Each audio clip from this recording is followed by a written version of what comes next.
In this tutorial, you will learn how to make two-way contingency tables and pie charts for conditional distributions. We will begin by copying our variables of interest into a new sheet. For this example, it will be phone type and impact of social networking. So we will copy these, add a new sheet, and paste our variables there. Now we will create our table. So we will highlight our two columns, go to Insert, and we will use Pivot Table to create our table. We can add this in our existing worksheet by clicking somewhere in the sheet and then selecting OK. To create our pivot table fields, we just need to drag our variable names down into the table. So we will do phone type on the rows, and then drag impact of social networking to the columns, and then we will drag phone type again to the values in order to create the table of counts.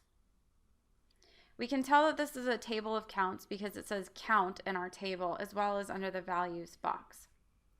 If we wanted to change this, we could go to the image next to the count, click on it, and under that list go to value field settings and show values as, and then we could pick a certain percentage. So we have different options: percentage of grand total, column or row total, and this would change our table automatically to display percentages.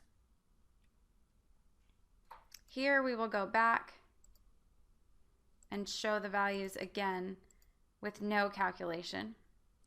Another option is to show the sums of our values or the averages, but we will leave ours on count so that we have our table of counts.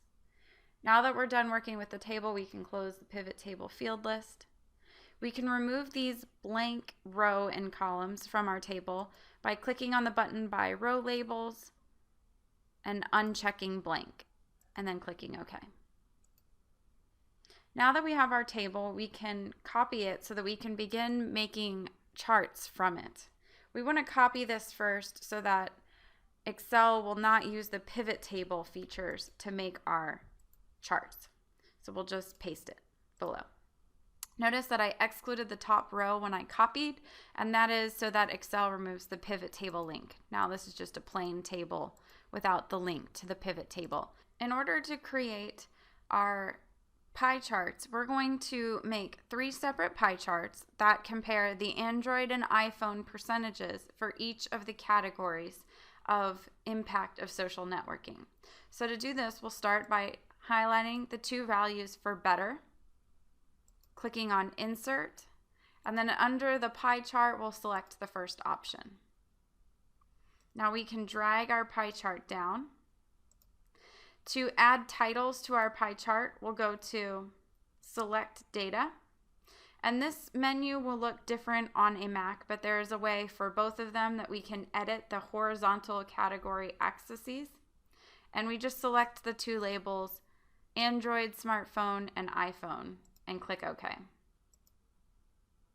You can see now those titles have been added to our chart. To format the rest of the chart quickly, we can go to Chart Tools and Design, and then under Quick Layout, we'll use this option, which moves the legend to the side and adds percentages. We can also now title our chart, so we will title this Impact is Better by phone type. And if we want to update our chart further to move these percentages outside of the pie chart so they're easier to see, we can go to Add Chart Element, Data Labels, and we can select to move them to the outside end so that they're easier to see. We will now repeat this process for the other 2 categories. So, no impact,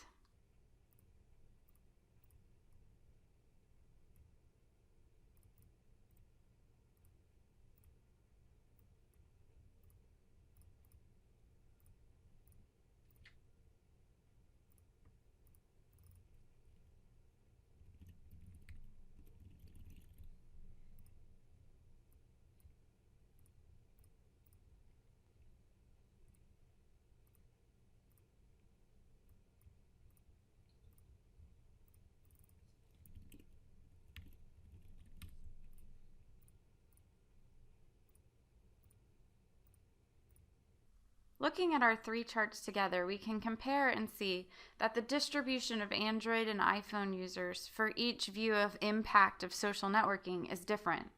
For the first chart, it appears a greater percentage of iPhone users said the impact is better. For no impact, the iPhone and Android users were split evenly. And for the impact is worse, the larger percentage was Android smartphone users.